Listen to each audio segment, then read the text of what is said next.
Tent కింద చల్లగా ఉందా? బయటకు వెళ్తే బాగా ఎంటుంది కదా. ఆ బయటకు వెళ్ళడమే వైసీపీకి ఓటేయడం, టెంట్ కింద ఉండడం జనసేనకు ఓటేయడం. కాబట్టి 5 సంవత్సరాలు అవినీతి అని ఎండలో ఆల్రెడీ ఉన్నారు. ఈ 5 సంవత్సరాలు నిజాయితీ అని నీడలో ఉండాలంటే మనం గాజు గ్లాసు మీద ఓటేయాలి. ఓకేనా? మర్చిపోకుండా అందరూ గాజు గ్లాసు మీద ఓటేసి సుందరపు విజయ్ కుమార్ గారిని గెలిపించాలి. మీరందరూ గమనిస్తే 2019లో ఏ డ్రామా జరిగింది? కోడిగత్తి డ్రామా. 2024లో ఏ డ్రామా జరుగుతుంది? ఉలకరాయి డ్రామా. మా శ్రీదేవి డ్రామా కంపెనీలో కూడా ఇన్ని డ్రామాలు లేవు. మన రాష్ట్రంలో జరుగుతున్నాయి అన్ని డ్రామాలు. మా డ్రామా కంపెనీ కూడా సరిపోదు. మరి మీరందరూ ఈసారి ప్రజలు తెలివిగా ఉన్నారు కాబట్టి, ఆ డ్రామాలన్నీ గమనిస్తున్నారు కాబట్టి, ఆ డ్రామాలన్నింటినీ మీ ఓటుతో మీరు తిప్పికొట్టాలని మనస్ఫూర్తిగా కోరుకుంటున్నాం. ఇక్కడ సుందరపు విజయ్ కుమార్ గారు ఆల్రెడీ ఇక్కడ గెలిచిన నాయకుల కంటే ఎక్కువ కష్టపడ్డ వ్యక్తి, గెలిచిన నాయకుల కంటే ఎక్కువ సమస్యల మీద పోరాడిన వ్యక్తి. మీరు గమనిస్తే ఒకసారి ఒక రోడ్డు బాగలేదని ఆయన మోకాళ్ళ మీద కూర్చొని మరి ఆ రోడ్డు వచ్చేలాగా చేసిన వ్యక్తి మన సుందరపు విజయ్ కుమార్ గారు. అలాంటి వ్యక్తిని మీరు గెలిపిస్తే ఖచ్చితంగా మంచి నియోజకవర్గంలో మీకు సమస్యలు అన్ని కూడా పోతాయి. ఉన్న సమస్యలు పోవాలంటే గాజు గ్లాసుకు ఓటేయాలి, కొత్త సమస్యలు రావాలంటే ఫ్యాన్ గుర్తుకు ఓటేయాలి. కాబట్టి మీకు సమస్యలు పోవాలి కాబట్టి గాజు గ్లాసు గుర్తుని గెలిపించుకోండి. అలాగే పైన ఎవరు ఇప్పుడు?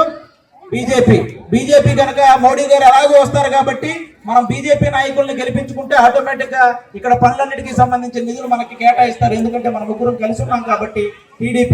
అలాగే టీడీపీ కార్యకర్తలందరికీ కూడా చాలా చాలా చాలా పెద్ద థ్యాంక్ యూ అండి. వాళ్ళ సపోర్ట్ లేకపోతే ఈ యలమంచిలి నియోజకవర్గంలో సుందరపు విజయ్ కుమార్ గారు గెలిచే ఇది లేదు. కాబట్టి వాళ్ళ సపోర్ట్ చాలా గట్టిగా ఉంది. కాబట్టి టీడీపీ కార్యకర్తలకు కూడా చాలా చాలా థ్యాంక్ యూ. మీరందరూ గుర్తుపెట్టుకోవాల్సిన విషయం ఏంటంటే, చంద్రబాబు నాయుడు గారు 14 సంవత్సరాలు సీఎంగా చేసే అనుభవం ఉన్న ఒక వ్యక్తిని అసెంబ్లీ లాంటి దేవాలయంలో వాళ్ళ భార్య గురించి ఎలా మాట్లాడారో మీ అందరికీ తెలుసు.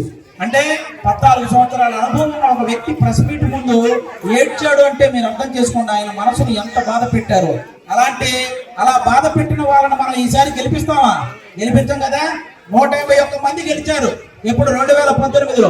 ఈసారి ఆ 151 మంది ఓడిపోవాలి 2024. అది గుర్తుపెట్టుకోండి. ఆయన ఏమంటాడు? ఫ్యాన్ ఇంట్లో ఉండాలి, సైకిల్ బయట ఉండాలి, గ్లాసు సింక్ లో ఉండాలి అన్నాడు. కానీ మీ అందరికీ తెలియాల్సిన విషయం ఏంటి? ఫ్యాన్ 4లోనో 5లోనో ఉండాలి. అవునా కదా?